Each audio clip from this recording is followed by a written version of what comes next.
పూరా local. New year అంటే తెలుసా? నాకు అంత ఐడియా లేదు. కొత్త సంవత్సరాన్ని ఏమంటారు అని నాకు ఎక్కువ తెలియదు.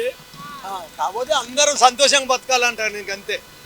ఆస్తి కావాలి, కార్లు కావాలి, బండ్లు కావాలి అన్నాను, కానీ ఆరోగ్యాలు మంచిగా ఉండాలి, మన కష్టం మనం చేసుకొని బతకాలి. అది కావాల్సింది. ఇక జరిపేది నైట్ డ్యూటీ పోతా అనుకుంటే తెల్లారు జరిపేది చేస్తారు. అన్ని తెలిసిన వాళ్ళు ఏ ఎంగేజ్ రోడ్డు మీదకి రారు, ఇంట్లో కూర్చుంటారు, సంతోషంగా చెప్తారు. ఏం తెలియని వాళ్ళే పోలీసు వాడు ఎలా కొడతా అంటే వస్తా అంటారు రోడ్డు మీద, కానీ అదేం బాగలే నాకు తెలిసినంత వరకు.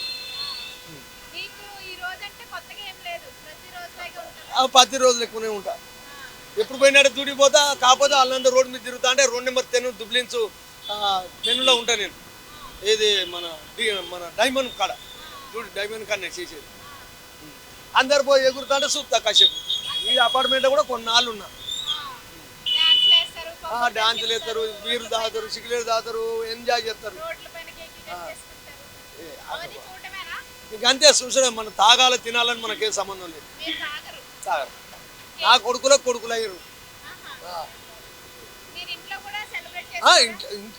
ఇంట్లో చేసుకుంటాం. చుట్టం పక్కన పోతే మటను చికెను తెస్తాం, మంది తెస్తాం, కానీ ఇట్లా రోడ్ల మీద తిరుగుడు, రోడ్ల మీద తాగుడు ఈ పద్ధతులు ఉండవు. ఏం చేద్దాం, సాయంత్రం అయితే అరకిలో మటన్ తెచ్చుకుంటా. నా పిల్లలు అందరూ ఏర్పడిపోయింది. తెచ్చుకుంటా, వండుకుంటాం, ఉంటా, తింటా. రేపు పొద్దున వచ్చినాక తాగితో పెట్టుకున్నాయి మంది తాగుతా. అంతే కొత్త సంవత్సరానికి. అంతేగాని చేసేది ఏమి ఉండదు. నాకు ఎలా జరుపుకుంటారు మీరు న్యూ ఇయర్, కొత్త సంవత్సరం? మీరు జరుపుకునేది ఏమి ఉండదండి. ఏముండదు, ఎప్పుడు ఉండదు.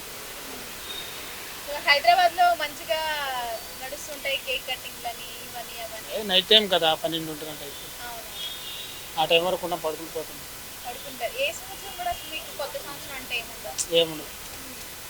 మరి గుడికి కూడా వెళ్ళరా? గుడికి వెళ్తాం, ఫ్యామిలీతో గుడికి వెళ్తాం. కానీ ఈ కేక్ కటింగ్ ఎన్ని సంవత్సరాలు? 25. అప్పటి నుంచి ఉన్నా కానీ ఇలాంటి వాళ్ళకి అలవాటు పడలేదు.